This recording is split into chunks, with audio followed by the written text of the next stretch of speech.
Hello, everyone, and welcome to Talk Nerdy. Today is Monday, September 28th, 2020, and I'm the host of the show, Cara Santa Maria.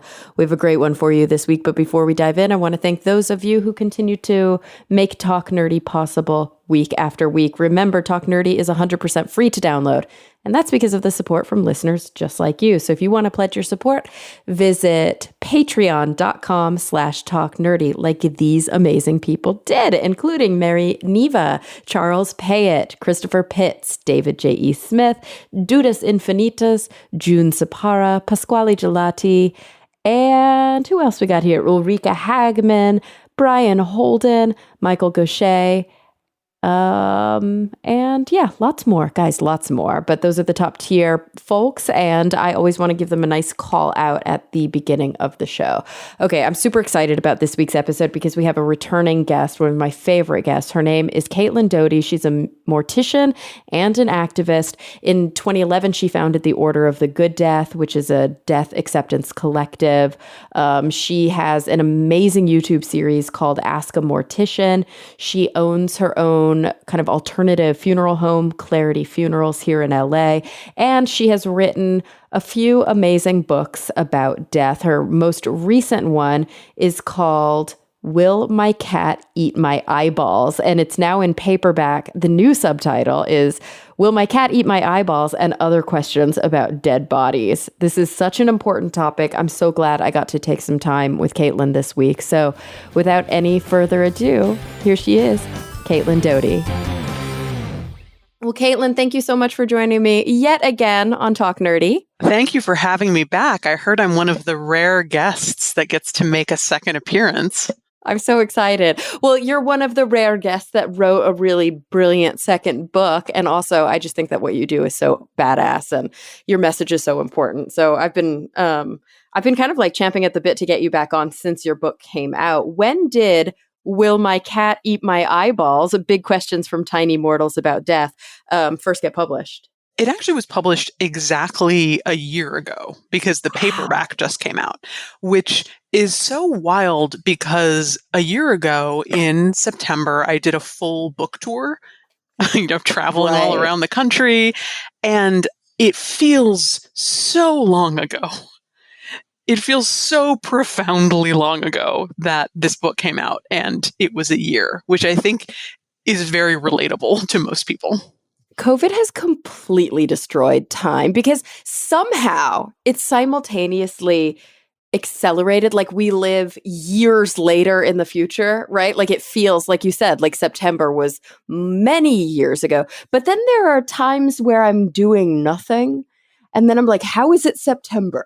I've seen small little articles or tweets about this, but I can't wait until someone writes a serious deep dive piece on the science of time during the pandemic and why it feels extended or contracted. And I mean, my suspicion, just because it's my bias, is that I think that our sense of death and our desire for achievement has been cut off in a weird way. So if you're someone who's normally fairly ambitious and gets a lot of your self-esteem from our gig economy hellscape, capitalist hellscape, if you're someone who can just keep working and then all of a sudden you keep working, but you're just spinning your wheels and there's no real purpose to it and people are dying. And I think it just completely skews our sense of lived time. I think you're right. I think it's kind of thrown a lot of people, and again, this is my bias, which is coalescing well with yours, but it's thrown a lot of people into this very existential place where they are thinking about things that they didn't think about before, where they are almost being forced to be introspective and forced to be meditative, or if they're still not willing to go to that kind of like what, some philosophers call the ontological mode of being, then they're just avoiding it at all costs with all sorts of weird filler. And I think combine that with a lack of external cues. Usually our days pass because we have patterns and systems. And that's often what psychologists help people who are struggling with feeling really uncontained to develop in their lives, right? It's like if you have, daily routines, then that's going to help you start to feel like you have more control. And right now, I think everybody's routine is out the window. Yeah, everyone's routine is certainly out the window. And it feels to me, at least people in my orbit or colleagues, it feels like you either have to really face some difficult things that are being brought to Mm-hmm. the surface, in which case, yeah, you're probably moving yourself forward, but you're also having, maybe facing depression or facing anxiety because these things are coming up and you are willing to face them and engage them, or you're denying them and losing your mind a little bit and Yeah. acting out and doing some things that represent your worst self that you might never normally feel comfortable doing, but there's a high cost to repressing dark thoughts. Oh, absolutely. I'm so glad that we have the opportunity. I wish it could be in person, but of course, COVID. But I'm so glad that we have the opportunity to get back together and to talk about a lot of these concepts. I want to talk about obviously what you dive into in the book, but I also want to talk about where things are with your funeral practice. And before we even get into that, I thought you should know for kind of context and reference. The last time we talked, I remember you were at my old house with me. I Mm-hmm. think I was thinking about going back to school. Or Yeah, I maybe I remember had you telling me that. yeah, like it was like an idea in my head, or maybe I was like doing research. I am now a fourth year PhD student, and Wow. right, and I specialize in existential psychotherapy and my research area. And I just started a new clinical area. My research is in death and dying, and my clinical area right now is in psycho-oncology in a cancer clinic. I love it. As the kids Yeah. say, I love that for you. I love that for you. That's fantastic. So I've More always welcome to the wanted. team. Right? Yeah, Team death.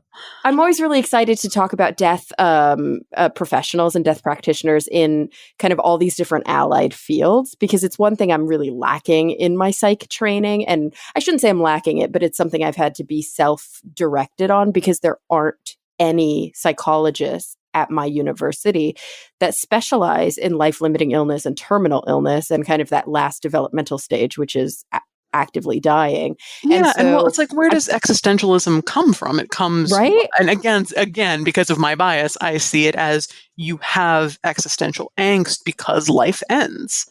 And Mhm. that's the troubling fact that we learn at a certain point in our lives. And I guess this is kind of connected to writing a book for kids about death, because you can either usher children into a safe death place where you tell them that honest conversations around death and dying are normal and they're fine and they are safe to ask these questions, or you can paste some of our Western world's denial bullshit on the children. And it becomes much easier to be a more well-integrated adult if you have those kind of hard conversations earlier in your life.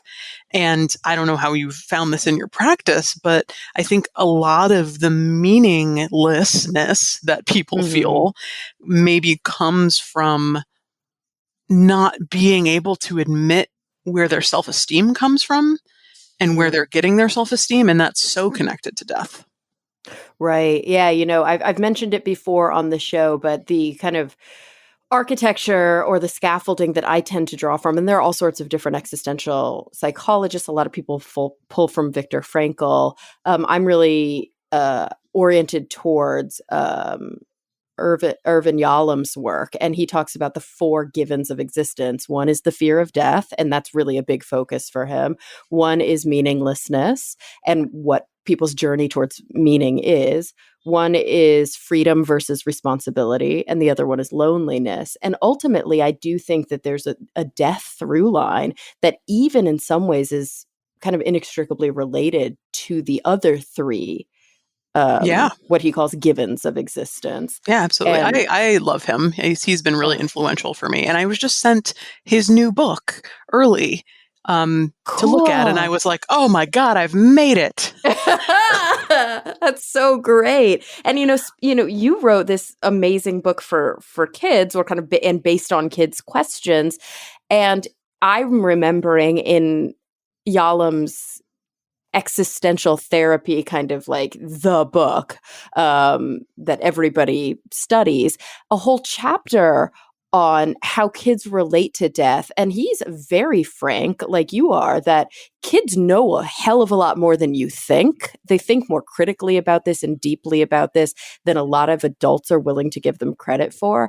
And there are things about death that they can take. And if we shield them in too dramatic a fashion, it can actually be really detrimental for their development. Absolutely, because you're and I was lucky enough to talk to a lot of psychiatrists and Mhm. psychologists during this process because I didn't want to mess it up. I didn't want to, I didn't want to harm anyone's child with this. Right. And I do try and say in the intro of the book, I'm like, listen, I'm just your weird aunt. Like I'm not your psychologist. I'm your total weirdo aunt who won't stop talking about the corpse. But you're my cool nephew who won't stop asking me about the corpse. And Right. I think I've sort of become in in doing this book, I've become the person that my friends who are now in their mid to late 30s and having children, and the children start to ask questions, and then they come to me and they're like, is this okay? Is this normal? And the answer is, for the most part, unless they are deeply obsessive or deeply, repeating negative behaviors around death issues, yeah, it's 100% normal. And what you're setting up at a very early age, and we're talking like 3 years old, Hmm. in some cases, 4 years old, 5 years old, what you're setting up by being calm and collected and open in those conversations when they ask about, what does it mean that this frog is flattened on the road? Or what does it mean that grandma's disappeared? When you're willing to have those conversations with them, you are setting up their whole lives, not just around death, but around any difficult conversation they want to have about their sexuality, about politics. They know that you are a calm central force that can handle any tough questions that they have. And you're kind of imprinting on them early that you are going to be the source of that kind of dialogue. And I think that's so more important than getting the answer right, more than important than nailing the answer about the flattened frog, is just Hmm. setting up that expectation for them.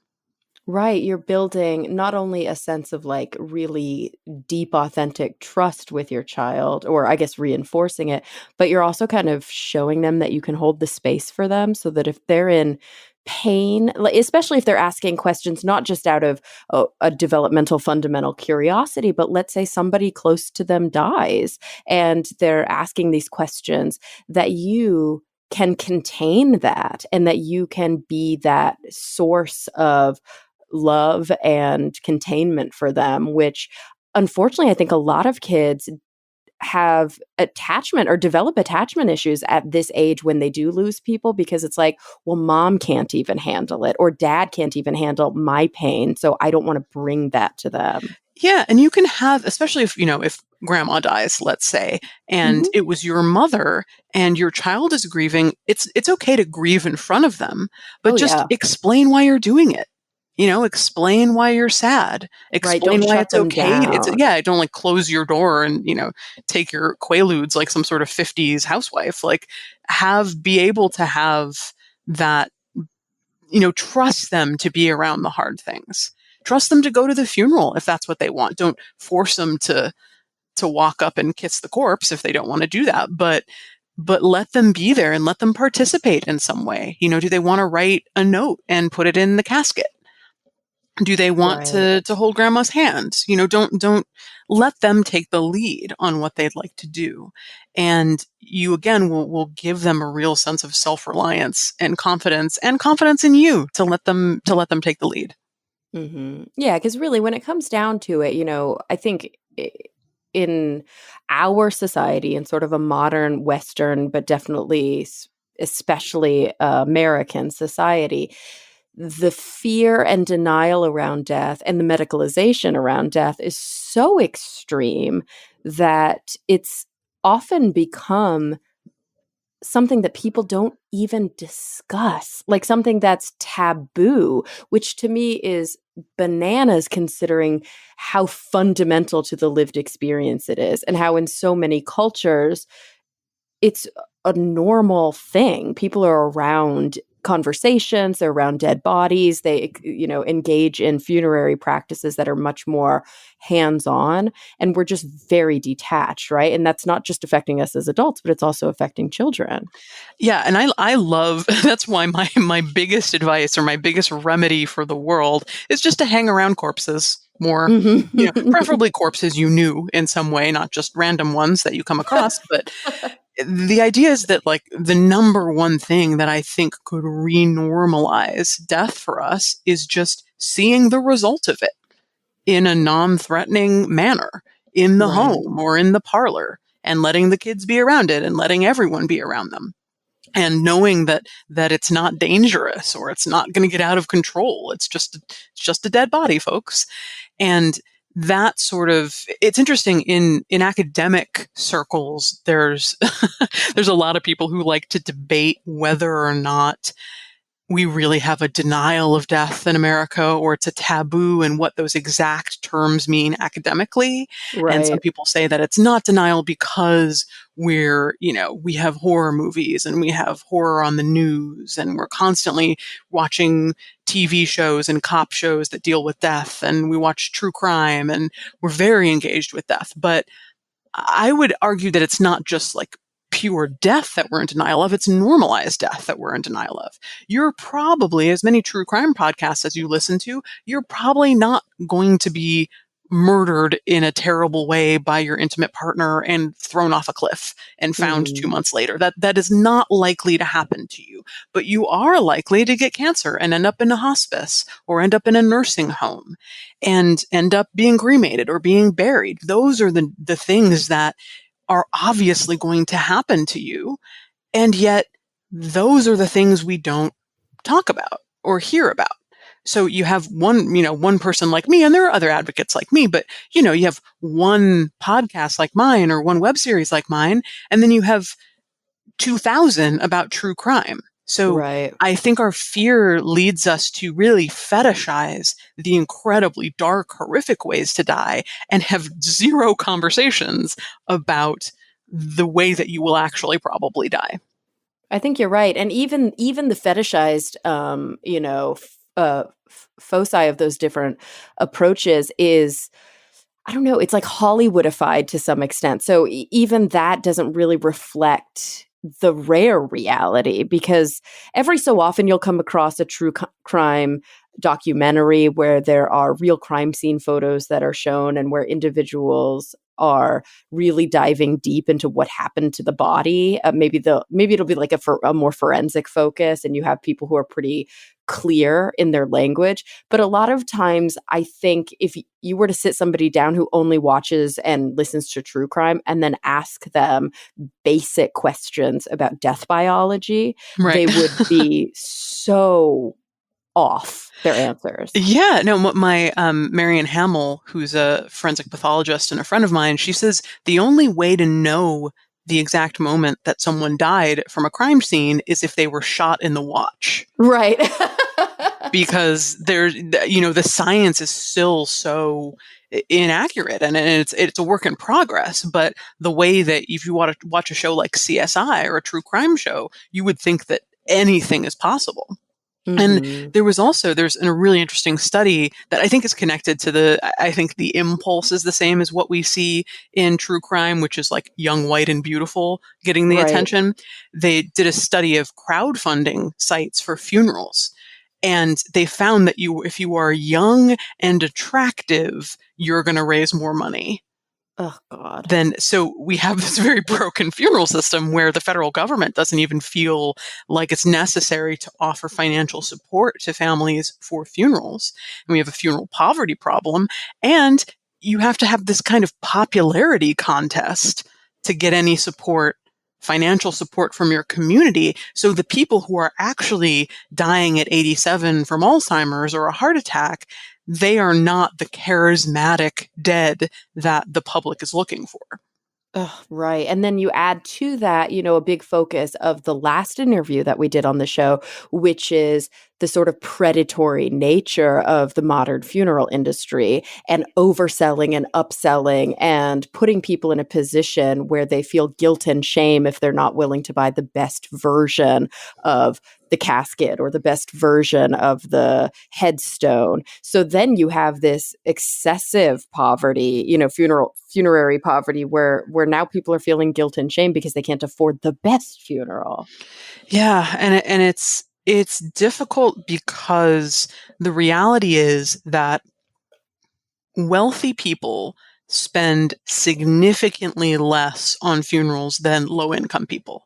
And I don't mean like versus their income. I mean, period, whole numbers, What? full stop. Yes, because it's a conspicuous consumption related purchase. It's something that I think especially people of color have been made to feel systemically over many years that it is a sign of how you make it in America is having that kind of huge community funeral that costs maybe $12,000. And I mean, I think that is true in many, um, I guess I would say like low income communities across the country is feeling like that's how you show, you weren't able to give this person never got the respect they deserved in life. And so we're going to do everything we can to show them respect in death. And respect means money because of how we've set up this death system. And you end up putting a second mortgage on your house or desperately trying to crowdfund or taking out payday loans to pay for a funeral when that absolutely should, or choosing between paying your rent or paying for the funeral. And that absolutely should not be the way that it is, especially in a country like the United States.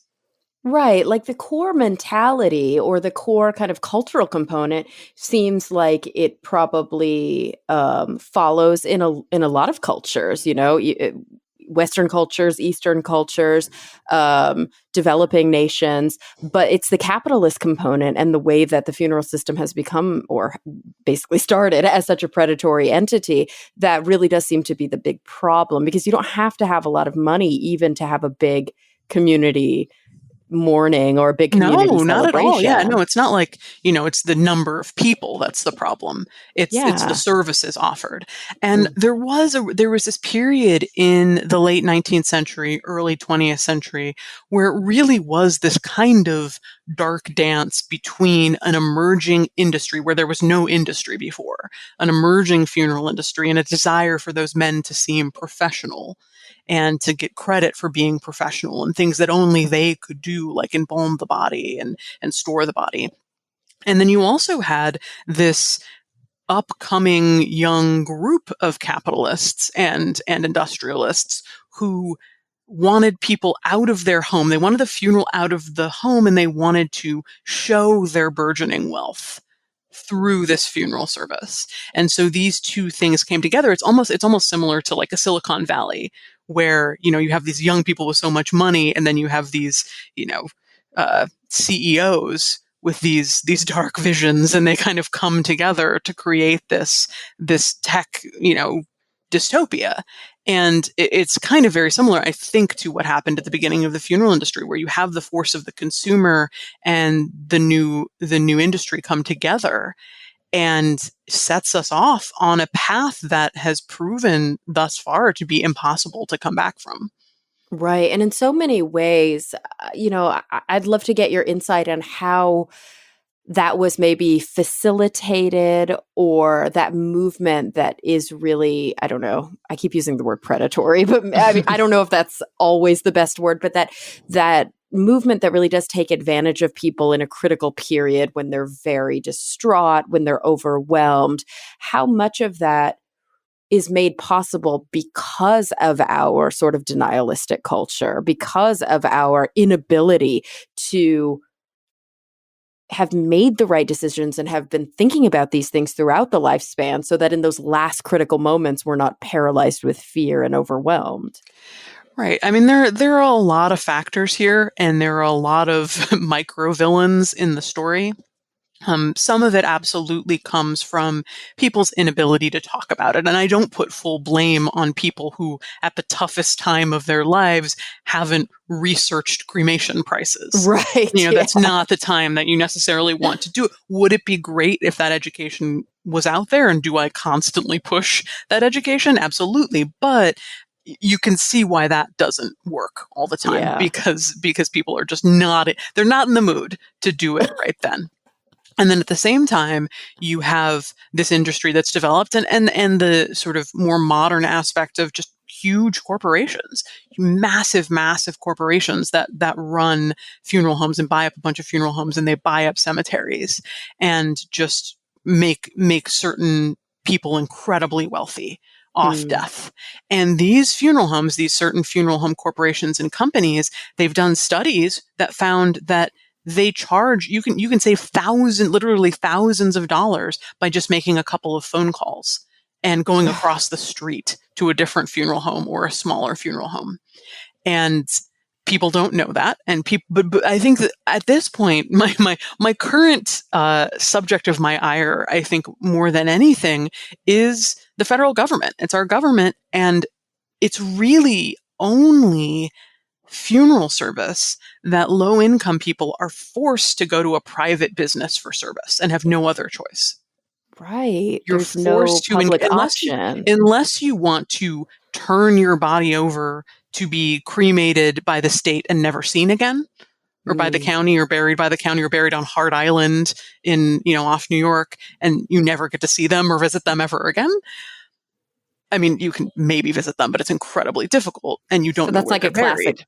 pauper's grave Yeah, kind of yeah, classic situation. pauper's grave situation. Unless you're going for the pauper's grave option, you have to transact with a private business, and there is no help for you. There is no Mm. financial help or aid or guidance.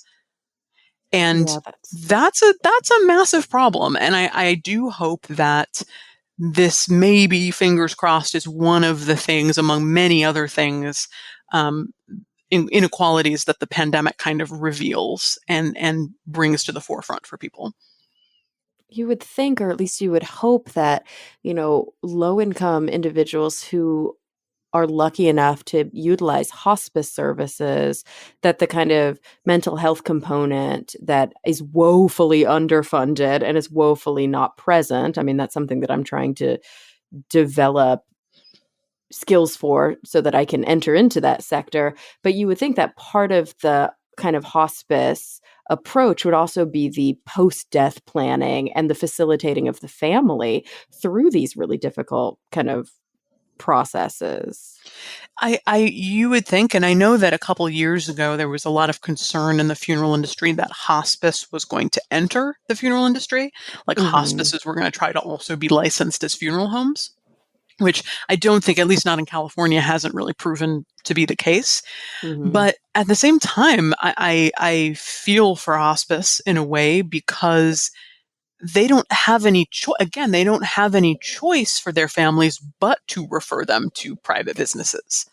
There's no Right. other option. Like, I do encourage, if you are in hospice, or if you're a hospice nurse, or a social worker or related to it, then tell families about lower cost funerals. Tell them about home funerals and the potential to just take care of, if somebody dies at home on hospice, you can just keep the body there Right. and keep them there for 2 days, 3 days. That's And completely actually, available to you.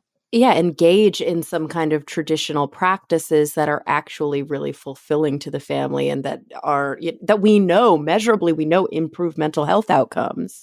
Yeah, absolutely. And know that that's available, and you're empowered to do it. And especially if you have a hospice person, like, if a hospice person or a hospice representative and a family have been taking care of this person for a couple weeks now, and for the family, maybe months or years, it's not like they suddenly change when they die. If anything, it's a lot easier to take care of them after they Yeah, die, because they're not in pain anymore and they're not actively dying. So the pressure's right. off.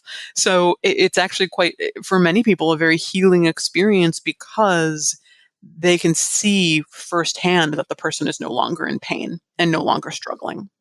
And that And can it's be a such a quite gradual lovely thing. process too. Mm-hmm. Like dying in hospice, most, you mentioned this earlier, most people don't die a violent death. Like it does No. happen.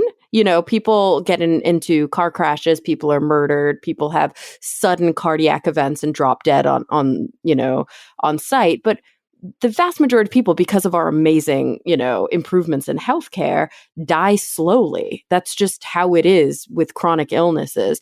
And when you die slowly, there's a course that a lot of people follow, and they get more and more tired, and they sleep more and more, and then eventually they're unconscious, and then they slip away. And so those gradual stages are already priming the family and the friends, the caretakers, to see those changes. Yes, and if something else that's important is that in that time, a good hospice nurse or social worker has been preparing the family for all of Mm-hmm. this and has been talking them through exactly what they're going to see and what's likely to happen and building that trust with the family. I've had families who absolutely just adore their hospice nurse. But it's when they die, it's like it just stops. Mm-hmm. They're like, And my job's done. I got to go work with somebody yeah, else and now.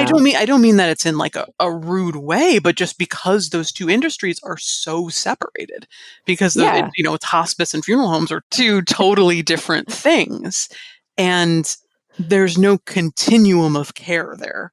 There's no, Yeah, because it's like rainbow bridge that carries us from one to another. the It's continuum of care from patient to dead body. I think a lot of, like, especially our healthcare industry, which is so freaking broken, it seems like it'd be a tall order to expect that Medicare is going to continue to help the dead body. You know what I mean? right, and that's a good question because it becomes like it's not really a medical expense. Funerals aren't really a medical expense. They're more of a Mm-hmm. social service Right. expense.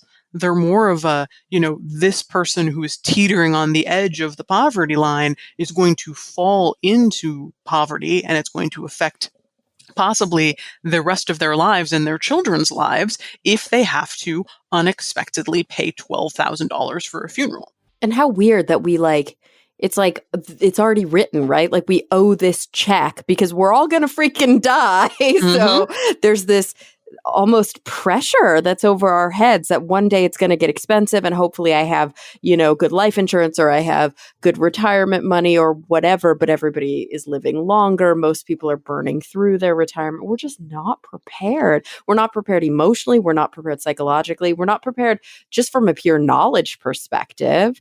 And then financially, we're really not prepared. No, and if the societal expectation or the expectation of the people around you is that it's somehow going to be disrespectful if you're not paying $12,000. Mm. The actual average funeral cost is between $7,000 to $10,000. But that brings in a lot of places where things are a lot cheaper. In Los Angeles, the average cost is much higher, as you might Right. expect. So But that's like the average, meaning that we're also the putting average all the meaning of the United rural. States, including Yeah. rural areas, including a place where you can buy a burial plot for $3,000. Like Right. good luck getting anything in Los Angeles for, you can buy a grave for just your hand for $3,000. But yeah, it really does. What is the stat that uh, 2/3 of people couldn't come up with $400 in an Oh, right. emergency? Just offhand, like today, liquid cash. Yeah, I'm Yeah, not no, they surprised. can't do it, and it's just not possible. There was an interesting story of someone running for local government in Washington who said, I believe he was kind of a lefty, and what he was saying was, funeral costs are too high. We need to offer stipends to families, and we're going to offer stipends of $600 or $6,000. And Mm. to people's credit, I think people probably who were tagging me or who know this were like, you know, if you give if the stipend is $6,000, the funeral directors will find a way to make it cost $6,000. Yeah, it'll be bloated. Like, Yeah, that's the it doesn't idea. have to cost anywhere near $6,000. What we need to be doing is promoting, here is what you can get for $2,000. And here's how you can still make it respectful, beautiful, meaningful, etc., so forth. And so other funeral, because you have a funeral home, you have a funeral Yes. practice, and your approach obviously is very alternative. So other funeral directors who have a much more traditional approach must think you are evil. Like they must feel very threatened by your education and your approach. They do. Yeah, they don't they're not a huge fan of me. And that's not true universally. There's a lot of funeral directors who absolutely agree with the things I preach, even if they think I'm a little radical. They agree that the families need more options. They cannot stand the idea that they're overcharging families or causing hardship to families. Because a lot of people, and keep in mind too that a lot of just funeral directors aren't the ones making the money. It's Right. funeral home owners, not necessarily me, but if you're with the way that we have prices, but funeral home owners and like corporate positions and higher ups in the funeral industry are the ones making the money. Your local funeral director is making $50,000-$60,000 a year. So Right. they are not the ones who are like cackling on mom's grave and rubbing money on themselves like indecent proposal. They are just trying to do a good thing. But unfortunately, they exist in a system that is not designed with the family in mind. Well, and they have to stay competitive to keep their doors open, which must be really frustrating if you're a small mom and pop funeral home. Maybe you're lucky enough to live in a town where there isn't a big corporate funeral industry that has like moved its way into your town, because I can imagine that these corporate entities have figured out how to make things cheaper on the bottom line so Yep. that they can then inflate them to get bigger Yep. profits. Economies of scale, big time, big Yeah. centralized embalming facilities where all the bodies go to be prepared in one central location and then get sent back out to all the satellite locations. Which, And as we discussed in the last time that we chatted, is like not even necessary. Like embalming's not even necessary. no, it's definitely not. And if you choose it for your family, that's great, but it's wildly overdone in the United Mhm. States. And the reason that it's overdone is because funeral homes and funeral home owners have really invested everything in this idea of a traditional or conventional funeral, which means you Mm. have the $100,000 embalming room, you have the many $1,000 caskets room display, you have this fancy hearse, you have this big chapel, you have the prayer cards, you have the relationships with the cemeteries, you have all these things set up for a very specific type of funeral that more and more people, especially as we get into baby boomers and Gen X potentially dying, that's not what they want for the most Mm. part. And less people are going to want that. But what the funeral industry attempts to do is attempts to set up laws making it hard for a family to choose or a funeral home to open that doesn't offer all of those things. Which is so frustrating. Like, and what it really does is it develops a sense, a lacking of personal autonomy and of choice and really of confidence. I think what you end up seeing a lot of times is people saying, well, I didn't know you could do that, or isn't that Mhm. illegal? Like that's a common refrain for people who want to be more involved. Like you can't just bury somebody in the ground, Mhm. right? There's regulations around that. And a lot of people don't realize that they themselves can like have the body in their home, or can you transport a body? Like I don't even know. Yeah, constantly people are saying, I didn't know that. And sometimes we actually lose a lot of families or people who were potentially going to come to us because, they say, okay, we're going to have a service and we want the body there. And of course, we'll need embalming. And we'll say, you actually don't need embalming. It's something we Mhm. could potentially offer to you, but here's all the reasons that you really don't need it. And they are potentially made very uncomfortable by that because they just can't believe that it's Right. possible to not do that because they had to do it with their mom and they had to do it with their dad. So surely they have to do it now. And it's not like it's deeply meaningful to them. It's not, what we get from them isn't the feedback that we want embalming because it's sacred, or we want it because it's aesthetically beautiful, or we want it for these very personal reasons. It's just they want it because that's what they had before and were told they had to do. And I can only imagine that, this vulnerability that people feel, which can so easily be taken advantage of, it comes down to wanting to do right by your loved ones. It comes down to wanting to celebrate them in death and do all of the things that you think that they deserve. And so readily, I can imagine that people's faiths, people's religions, people's familial traditional practices can almost be twisted and bastardized in a way that it adds to the sort of algorithm of predatory behavior. It can. And I think another important thing here is that when you make it by law in your state so much harder, they're called ready to embalm laws, which I'm always happy to rail against, meaning you got to be ready to embalm if you're a funeral home at any time, ready to embalm, even if you're a Jewish funeral home or a Muslim funeral home or What? a green funeral Even if home. it's completely against your religion? Exactly. Oh, wow. You still have to have you still have to go to school to become a funeral director and get an embalming license, even if you want to open a Muslim funeral home. Ugh. And so having those barriers to entry, you should be able to go, like, if you're, I don't want to say, okay, let me see.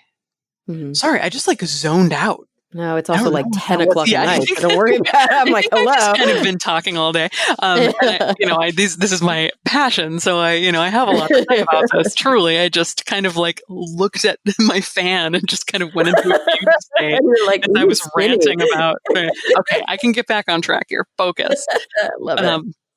So I think this is important to talk about, because if you come from a very specific religious group or ethnic group, and it's important that you have certain rituals, people within your community should be able to open a very small funeral home to help you and Absolutely. have your own practices. But the way that the barrier to entries are set up now, that's almost impossible unless you want to basically go to school and be trained in the ways of white capitalist funeral traditions. You cannot then go back and open your small funeral home without doing that.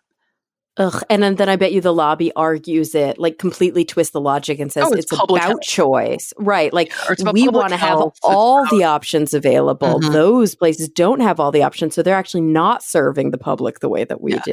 Well, that's the thing, is that one of the things that I really like about my funeral home is that we don't have all the options available. Mhm. The point is that we're kind of like the in and out of funerals. We have a few things that we do really well. We're not a diner that you need every single option. Because here's the thing, even if you go to a funeral home that has all of these options and has a price list that's 20 pages long, they're probably going to try and get you to do the exact same normie thing, Yeah, white the American upsell. normie This is thing that the they want you to do. You want you to buy this casket. They want you to have this viewing. They want you to have this wake. They want you to have this funeral service followed by a witnessed burial. They're going to want you to buy all the same things, even though they ostensibly offer all of these various things. right, the platinum package with 7 add-ons. So explain to those who are listening maybe a little bit about what your alternative funeral practice, what's kind of your mission statement, and how do you view the approach to serving the community at Clarity Funerals? Sure. So it's it's in the name. We picked the name Clarity because we wanted to emphasize transparency first and foremost. So we want, if you go to our website, or if you call us because someone has died, we want you to immediately feel that we're not dodging around price questions. We're not dodging around service questions, that we're just very clear and concise about what we can offer you and what's possible and what's available to you. Something else that we specialize in is family involvement. We love for family members to come in and dress their dead loved one if they feel, if Mm-hmm. that feels meaningful.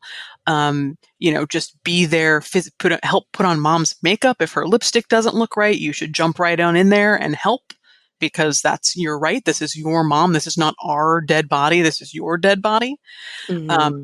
Breaking down some of those fears that people might have being around a dead body, and then being there either for a green burial, not having the body embalmed, and then burying them in a simple grave. We work most often with the cemetery in Joshua Tree, which is lovely. Get to be buried out in the desert under the wild, in the wild sky. And then being able to have a witness cremation. So if you choose cremation, being there to watch the person be loaded in, to be with them to their very final moments, and even come and sort of symbolically push the button to start the Mm-hmm. process. And we find that when people are able to overcome any 20th century American cultural fears around death, to do those things, their grieving process is better, their relationship to death is better, and their feelings about what a funeral home can be better as well. Right, right. There's less. I mean, we fear what we don't know, and we feel almost like preemptively overwhelmed because the narrative is that it's just a hard, horrible process. And so everybody kind of goes into it already making their minds up that it's just going to be, negative. And I think we think the same thing, not just about the post-death practices, but we think the same thing about dying. And, earlier we discussed the idea that most people aren't, quote, lucky enough to die suddenly, but I actually look at it differently. I think most people are lucky enough to die slowly. And, with modern approaches to palliative care, there are many opportunities in a longer death to experience that kind of meaning. And just like with your work, which is, comes after the passing, there are many experiences for the family to develop and foster a sense of meaning in the post-death practices. Yeah, and I would argue though that that the purpose of a longer dying period is to have those conversations. Yep. Yeah. And the opportunity that we're given, if you squander the opportunity and are in just as much denial the whole time they're in hospice and come to the funeral home and say, we never even had a conversation. We don't know what mom wants. Like, what were you doing? And I know it's hard. I'm not trying to blame you. I know it's incredibly hard, but that is the joy and the opportunity in that. Absolutely. Yeah. It's almost like counterintuitive to a lot of people who haven't thought too deeply about it yet, but being in it and being open and discussing it actually reduces the terror and it Oh, improves the loving absolutely. connections. Well, I had just the other day, I did what's called an urn release in the industry, which is basically the family comes to pick up dad in an Mm-hmm. urn. And it was the son, and it was his mother, and his mother just spoke Spanish, and he was translating for her. And he asked a question, and he was like, you could tell he was very hesitant to ask the question. He felt it Mm-hmm. was almost inappropriate, and it was just a question about the cremation process. And I immediately was like, oh no, let me tell and then I was telling him, and and he was asking more questions. And then his mom was asking questions, and we were translating. And, those are the conversations that I live for. That's why I love this so much. And as the owner, I get to do a lot less of it than I used to be able to, because I'm now just, the suit, not wearing a suit, but the suit behind the scenes. But those are the questions that made me really love this work and love doing it so much, because you can see, just even if you talk to them for 15 or 20 minutes about the cremation process and exactly what happened and what the ashes are made out of and what they could do with the ashes. If you have those really honest conversations with them, they're so grateful, because they may not know it, but they've been holding this tension or holding these fears. And being able to talk to someone who's just happy to talk to them about it, and that kind of goes back to the kids thing too, right? It Like, if absolutely you're a does. parent who's just happy to sit down and have the conversation, and why are those bugs eating that dead squirrel? I don't know. Let's see if we can Google it together. Let's try and figure out this answer. Having that kind of again, as you said, holding the space for people is, any sort of professional or parent in that example, is the best thing that you can offer someone. Well, and I think that this is what you have really developed so skillfully throughout your career. And we gross. I was about to say consumers. Let me think of another word. We as individuals who can watch your, YouTube series or listen to your podcast or read your books or even learn from you in other more direct ways, like through working with you at your funeral home. I think we're lucky enough to experience something that many authors actually struggle with. And I think that this is a unique skill that you have. And I see it mirrored beautifully in one of my other favorite living authors, Mary Roach, which is talking about concepts in a way that are fundamentally authentic and beautiful and human and respectful, but also being able to be very clear in the language and not be so worried about being careful that you're covering up the truth. And sorry, that's a long-winded way. Deb, I'll take that. That's lovely. Could you blurb my next book with that exact read the quote, whole please? back of the book. Yeah. Lots of ellipses.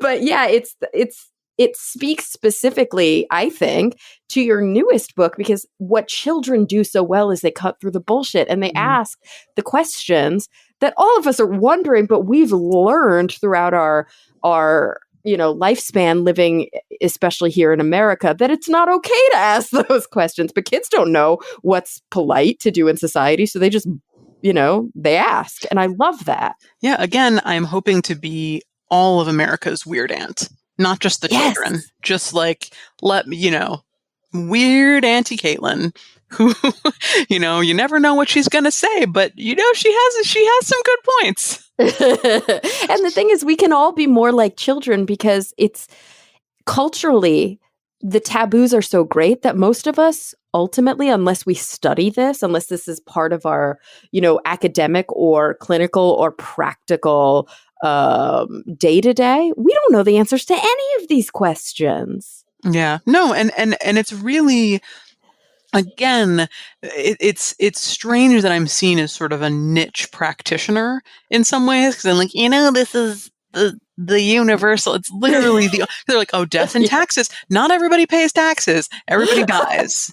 Not everybody has sex. Everybody dies. Like, I win. True. I am the most universal career of them all. Damn you.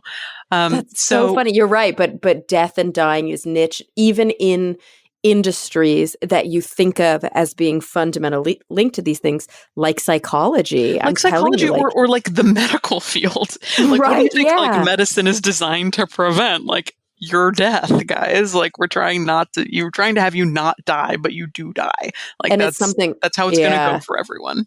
It's something I've seen a lot as I read more about palliative care, about hospice care, about psycho-oncology, is that historically, and still to a major extent today, many practitioners actually feel like they failed when somebody moves into a hospice phase. And so it's sort of like, well, I'm no longer healing. Even psychologists, I see the mentality in my colleagues where they're like, you want to work with dying people? That's so weird, because our whole job as psychologists is to help people get better. And like, there's no better. And I'm like, yes, there is. Like, while you're dying, you're still alive. And there's so much growth and development. And I think we could say the same thing for even after you're dead.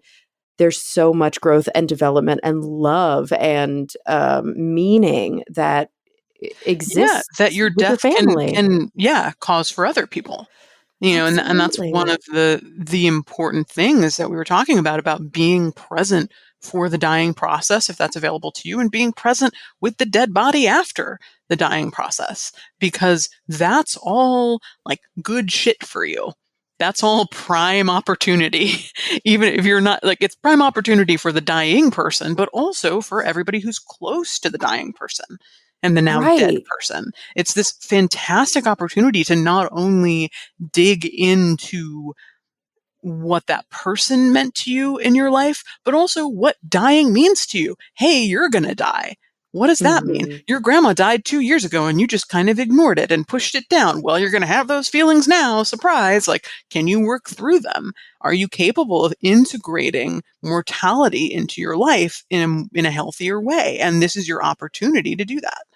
Yeah, we talked about that a bit previously, that the first time you're sort of remotely close to a death, you really reflect deeply. It triggers a deep reflection, if you're willing to go there, of your own mortality. So you're not just mourning grandma, you're mourning your own life. And the more often you have that kind of exposure, the more tempered and, I think, like you said, integrated that what we would call in psychology mortality salience becomes. Yeah. And Ugh. and mortality salience is where understanding of yourself comes, I Mhm. think. So if you're not aware that you are mortal, you are not a very self-aware person. Absolutely. Yeah, you're really going to have a hard time Yeah, working it's on your going to be hard for you. relationships and, yeah, working on all the things people go to therapy for. You're Mhm. going to be like that client who's just really not even, you know. Yeah, I've spent years working on things in therapy, which has been super helpful for me, and I'm completely aware of my own death. Like, I Mm. can't even imagine how hard it is to get good work with people when they don't want to admit that. Well, and that's why that's really in many ways my approach, right? Because I truly believe that your understanding of your own mortality, your place in the universe, how do you develop meaning? You know, I take a more secular approach, which is like, whereas Viktor Frankl was more religious, obviously, he survived Auschwitz. And so he took this approach that there's an inherent meaning that it's ours to uncover. And I take a more secular approach that, as like artists, we must create meaning, because, you Mm-hmm. know, the world is absurd and there is no meaning inherently. But regardless of how you approach it, finding that meaning, struggling with your sense of responsibility to yourself and to the world and your sense of freedom, you know, questioning your own mortality. I personally believe that underlies everything, every form of either traditional clinical diagnosable psychopathology, but also just everyday life struggles that we have. Yep, you're preaching to the choir here. Ugh, love it. I And hear you. maybe some people listening feel the same way, maybe Yeah, not. if But you've gotten to this point in the podcast, say I. hallelujah. So listen, you know, there are two things that I want to dive into in the short time that we have left, because I think we have a unique opportunity to do so. The first one is, you know, how have you felt that your like your nonprofit work, your educational work, but also your direct funerary practice, and I guess just as an observer of death in general, how has COVID changed this landscape? Like, what have you learned being kind of like still dead in the middle of this pandemic? Whew, I'm going to try not to turn this into a 30-minute brain dump. I'll see how concise I can be about this. I mean, I you take whatever time you want. I I'm fascinated. I think um, I talked to a friend just last week who has always been, a socialist and very left leaning. And he was talking about how it was very difficult for a lot of people right now to come to admit that our social services are so poor and our support for workers is so bad, and that we really have a system that's rigged against lower income people. And Rigged and really fragile. right. And Right. coming to that knowledge and seeing it all play out in the pandemic can be incredibly painful for people because they're just now coming into the harshness of that knowledge. Whereas he's like, I've been dealing with this for, 20 years and Right. I've moved past that. So I'm feeling other things. And I think that's actually very similar to my own experience, in the sense that I have so deeply interrogated death and dying and what it means to die and all of these different systems that people are only now experiencing. So that's not where my attention is. I haven't been sitting around thinking about my own mortality a lot or what it's going to mean for me to die, because I've worked on that. And I'm not dealing with the fear of death so much right now, but I am very fraught over the future of death and the future of the funeral industry. And every time that there's been a major mass death event in the United States history, the Civil War, pandemic of 1918, World War I, World War II, there has been a major shift after it happens.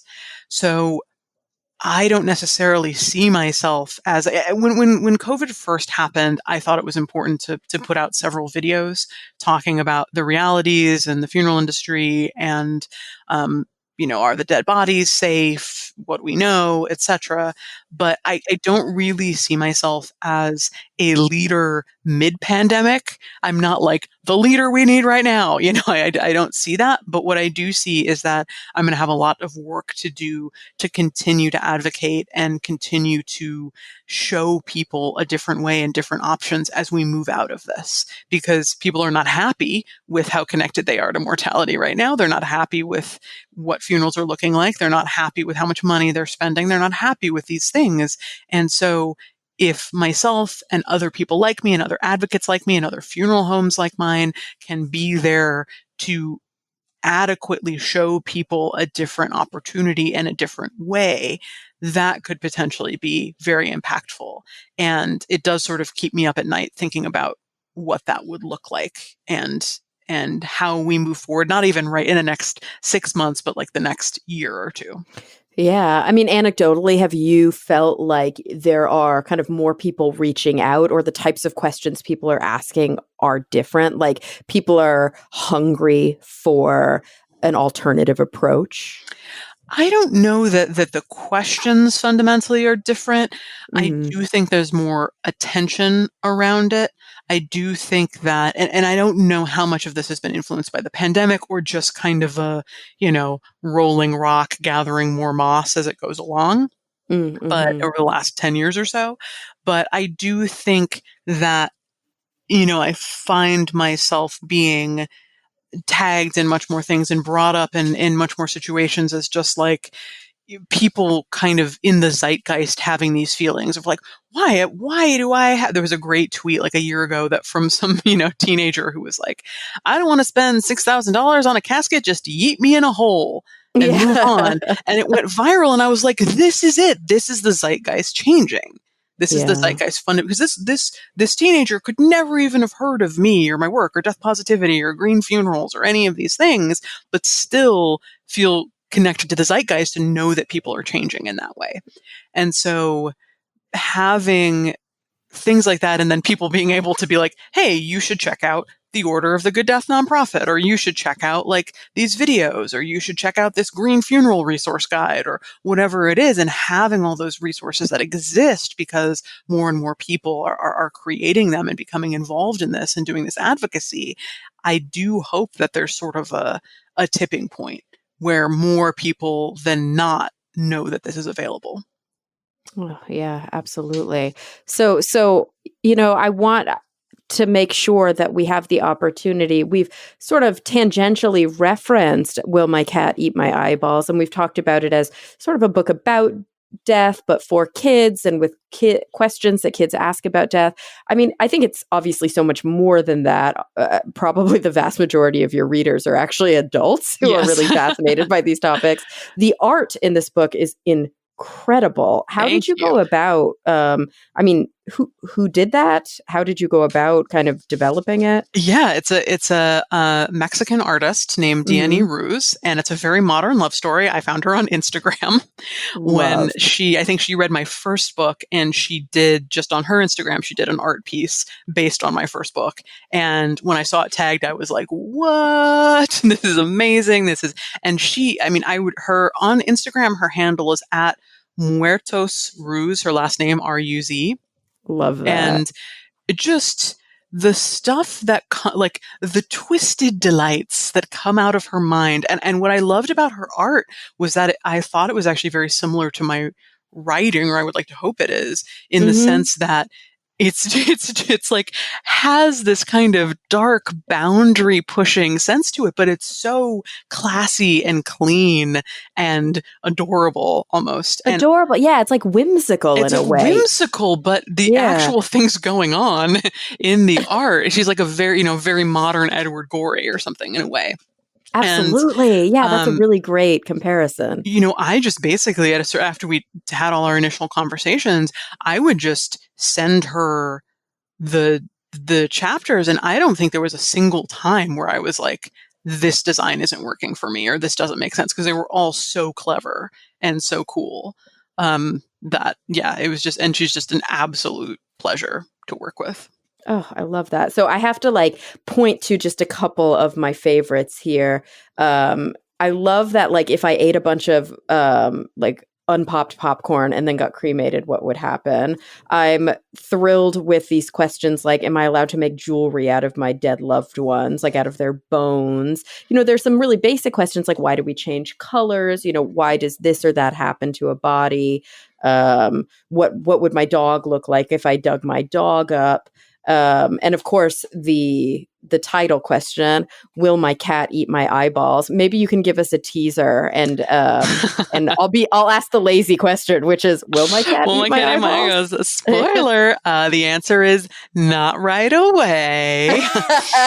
Not until they start to smell real good. No, the fun fact about your beloved pets is that it seems from research that cats, dogs tend to nibble you, tear you, eat at you because they're incredibly anxious, because they can't wake you Gotcha. up. They can't find No. anyone. What's happening? They're very scared, which is of course very sad. But cats seem to eat you because they are hungry. Like, Right. they seem to eat you because they very quickly switch you over to a food source, which I think actually kind of tracks very well with what we know about cats and dogs, right?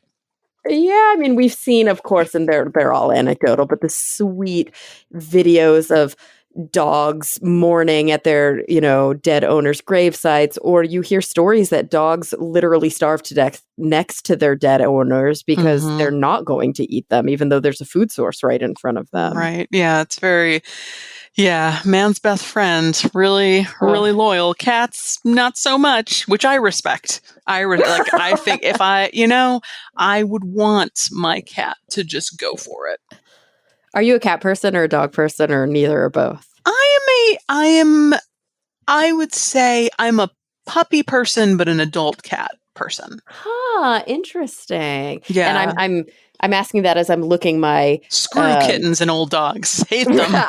I'm looking my not quite elderly dog in the eyes right now, and he's like, "Why did she say that? I'm Sorry. Listen, I'm like a cat. I take what I need and I mean what I say. precious."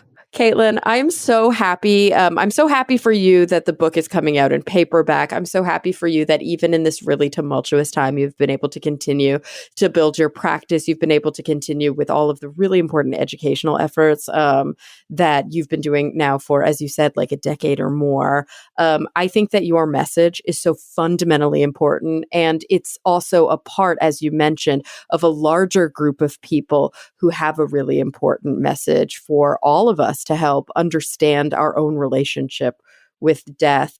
Before we go, can you kind of maybe point the listeners to places where they can start the process of educating themselves if this is all really new to them? Yeah, absolutely. Order of the Good Death is our nonprofit on our website. We have a really robust resource section. So you can just get started there clicking around. It will take you out to other websites that specialize in the thing that you're specifically interested in. Or you could just call up Ask a Mortician on YouTube and, browse through the videos and see if you want to just dip your toe in, see if something strikes your fancy.